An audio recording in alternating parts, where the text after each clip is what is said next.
Mexican Air Force pilots capturing on videotape what are said to be 11, count them, 11 UFOs, unidentified flying objects. They are officially there.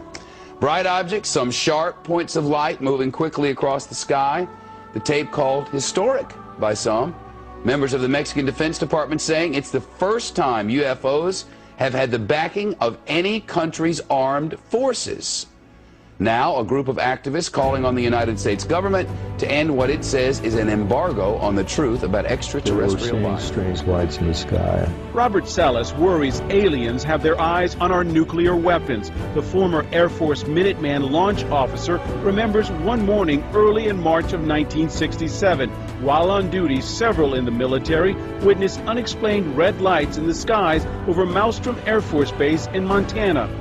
Very frightened guard called me and said they were looking at a glowing red object pulsating about 30 feet diameter, hovering right above the front gate. Moments later, the alarms on 10 nuclear missiles sounded, and then they were mysteriously shut down. It's like we're under a terrorist attack. I mean, that's what I thought. You know, the facility was under some kind of an attack.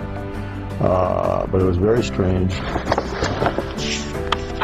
On Monday, he comes to Washington with folders of previously top-secret documents to prove it was a UFO. This memo concluded, "The fact that no apparent reason for the loss of 10 missiles can be readily identified is cause for grave concern." Top-secret documents no longer a secret. For the first time, he and 6 former Air Force officers are talking.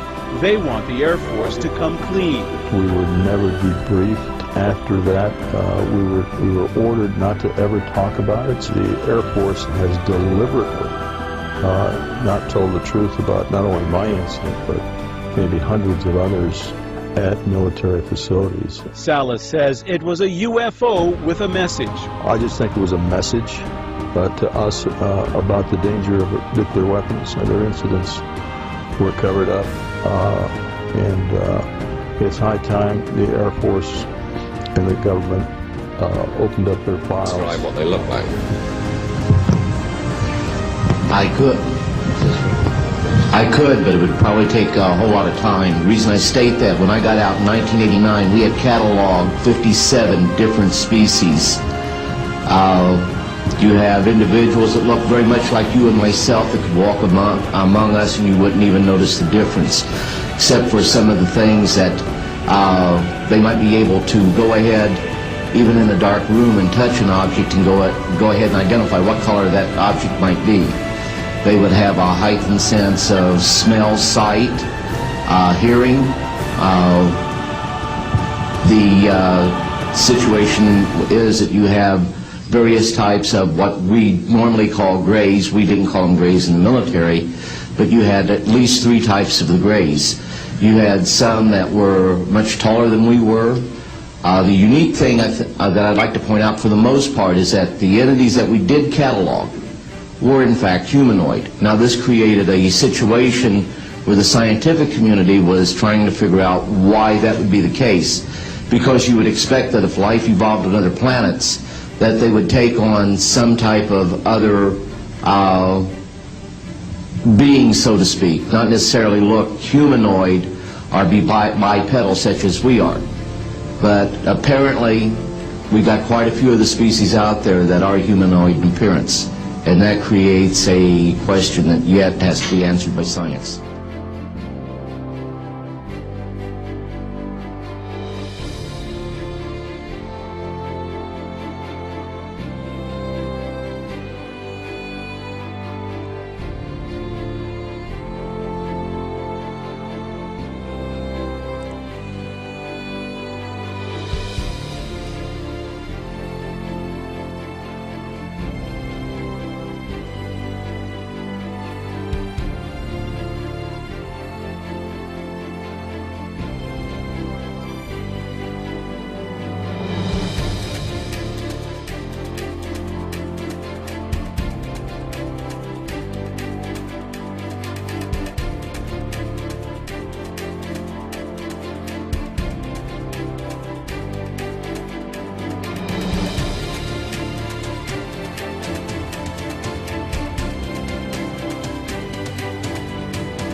name is Carl Wolf, and I was a precision electronics photographic repairman with a top secret crypto clearance in the United States Air Force. I was stationed at Langley Air Force Base in Virginia. In 1965, in mid-1965, I was loaned to the Lunar Orbiter project at NASA on Langley Field. Dr. Colley was in charge of that project.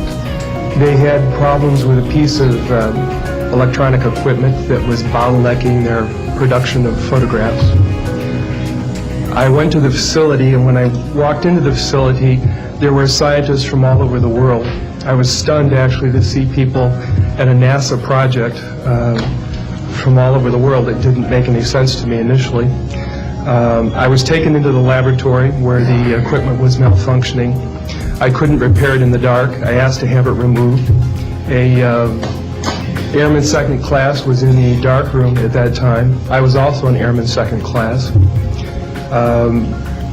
I was interested in how the whole process functioned, how the data got from the lunar orbiter to the laboratory. Asked the young man if he described the process to me. He did. About 30 minutes into the process, he said to me, in a very distressed way, by the way, we've discovered a base on the backside of the moon. And then he proceeded to put photographs down in front of me, and clearly in these photographs were structures, mushroom-shaped buildings, spherical buildings, and towers. And at that point I was very concerned because I knew we were working at compartmentalized security. He had breached security, and I was actually frightened at that moment.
Stephen has said that talking about UFOs is passé, and that we should be talking or limiting our talk to exopolitics. Well, Stephen, I agree with you in theory, but in reality we have a problem when official U.S. policy insists that UFOs don't exist.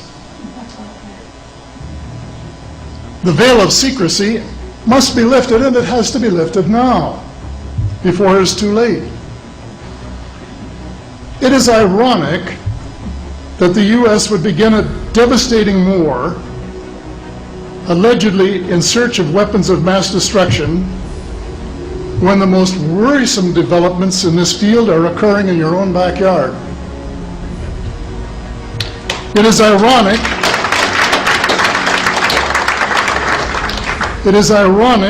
that the U.S. should be fighting monstrously expensive wars in Iraq and Afghanistan, allegedly to bring democracy to those two countries, when it itself can no longer legitimately claim to be called a democracy, when trillions, and I mean thousands of billions of dollars, have been spent on projects about which both the Congress and the Commander-in-Chief have been kept deliberately in the dark.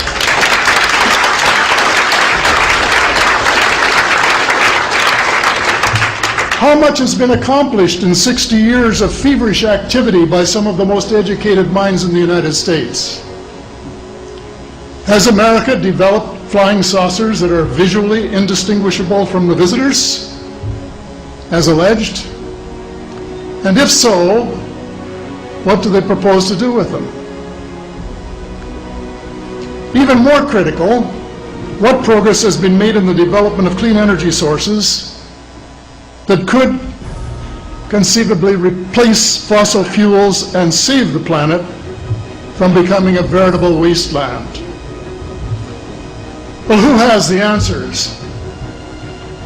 Someone does, but apparently they aren't telling either secretaries of defense or presidents, because they don't have, quote, a need to know. In a story told by Dr. Stephen Greer, President Clinton was asked a question by White House reporter Sarah McClendon about why he didn't do something about disclosure. And Clinton replied, "Sarah, there's a government inside the government, and I don't control it." Excuse me, doesn't the Commander-in-Chief and the person who allegedly has their finger on the nuclear trigger have a right to know what his subordinates are doing? The people of the United States who have paid the bills have the right to know. The people of the world demand to know, because it is our descendants too whose lives are in mortal danger. It is time for the people of the United States to launch a new war against the evil of lies, deceit, and darkness, and go all out to win the victory of truth and transparency and light. Thank you.